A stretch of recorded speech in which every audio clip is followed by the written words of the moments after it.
يوسفي الطاهر، رئيس مقاطعة حي الحسني. اليوم حضرنا لهذا الاحتفال التكريمي لفائدة الأخت خديجة المرضي، حقيقة اللي شرفت المغرب وشرفت الوطن المغربي وفرحتنا بهذا هذا الإنجاز العظيم التاريخي اللي حصلت فيه على البطولة العالمية في مجال الملاكمة، وبالتالي أكدت لنا كمغاربة بأن المغاربة حقيقة ملي كيقروا ملي كتكون عندهم الإرادة يستطيعون تحقيق نتائج جد باهرة. وأكدت لنا كذلك ثقة في السياسة التي ينهجها صاحب الجلالة في المجال الرياضي والدفع بالمجال الرياضي إلى الأمام على المستوى المغربي.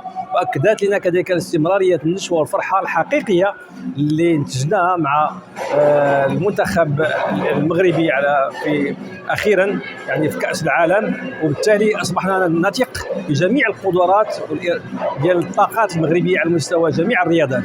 وبالتالي فكل تحية وكل شكر للأخت خديجة المرضي باعتبارها كمرأة رغم أنها كانت تعتبر من تعيش في أحياء في مقاطعة حي الحسني من أبناء الشعب، من خضم الشعب المغربي بصفة عامة، اللي تعيش كمرأة اللي ربت أسرة والوالدة نتاعها كانت توفت سابقا ومتزوجة ولها أبناء، وبالتالي استطاعت باش تجاوز جميع هذه التحديات وهذه الصعوبات سواء على المستوى العائلي أو على المستوى العمل أو على مستوى أي مستوى. وبالتالي تحققت الهدف اللي رسمته أمامها، فهنيئا لها وكل الشكر لها. وبالتالي نتمنى بحقيقة باش تحقق نتائج أخرى إن شاء الله، ونتمنى التألق والنجاح خاصة في الأولمبياد إن شاء الله اللي غادي تشارك فيهم.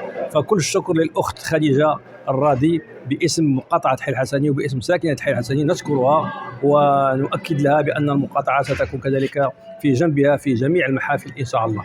طبيعة الحال هي من بنت مقاطعة حي الحسني، وعطات المثال الحقيقي للرياضة النسوية في هذا المجال، وعطات كذلك المثال الحقيقي للشابات والنساء اللي قادرات يتحملوا المسؤولية على جميع المستويات. وبالتالي احنا كنتمنى تكون قدوة لجميع الفتيات على المستوى ماشي غير فقط جهات الحي الحسني ولكن على المستوى المغربي، وتكون سفيرة ديال جهة الدار البيضاء، وتكون سفيرة كذلك ديال مقاطعة الحي الحسني لتمثل أحسن تمثيل جميع الطاقات الشابة الريادية باش يكونوا يقدرون يعملوا نفس الخطوات اللي خدتها، وخاصة بأنها تعتبر مغربية حرة حقيقية. الكلمة اللي قالت اليوم وعبرت بأنها مغربية حرة حقيقية بنت الجنوب المغربي أصلا. وبالتالي فهي أعطتنا واحد شحنة وعطات باش نثقوا في الرياضة المغربية بصفة عامة، وكذلك بأنه الوطنية اللي حامل واحد الشحنة من الوطنية لازم يحقق لازم يغلب الصعاب ويحقق الأهداف المرجوة اللي رسمها في حياته. فشكرا لكم وشكرا للجميع وشكرا للإخوة المنظمين على هذا اللقاء.